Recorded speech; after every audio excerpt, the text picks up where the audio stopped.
This past weekend saw 4 attacks against 3 separate commercial vessels operating in international waters in the southern Red Sea.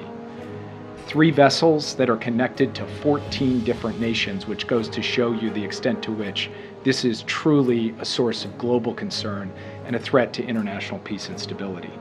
As DoD has relayed, the Arleigh Burke-class destroyer USS Carney responded to the distress calls from these ships and provided assistance. In doing so, it detected 3 UAVs at 3 different times heading in its direction, and it took action against all 3 of those UAVs. As CENTCOM reported this weekend, we cannot assess at this time whether the Carney was a target, but the Carney took prudent action in taking down those 3 UAVs.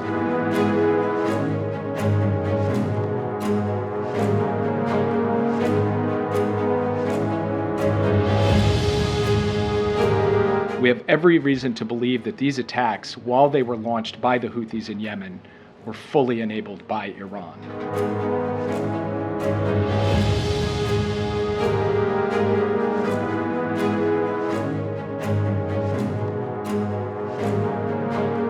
Now, there's growing questions inside of the U.S. about how to respond to these Houthi attacks. So far, we've heard very carefully calibrated messages from both the Defense Department as well as the White House, not necessarily acknowledging that their ships were attacked, though these ships have been shooting down hostile drones and missiles in these assaults.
Last 24 hours, we've heard from the White House, and the White House has said that it's considering forming a naval task force with allied nations to potentially escort commercial ships through the Red Sea, the Bab el-Mandeb, and the Gulf of Aden near Yemen.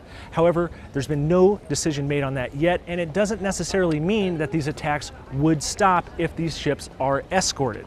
And all this comes amid the wider concerns about Iran's rapidly advancing nuclear program, meaning that all these risks are still there and the chance for a wider escalation remains.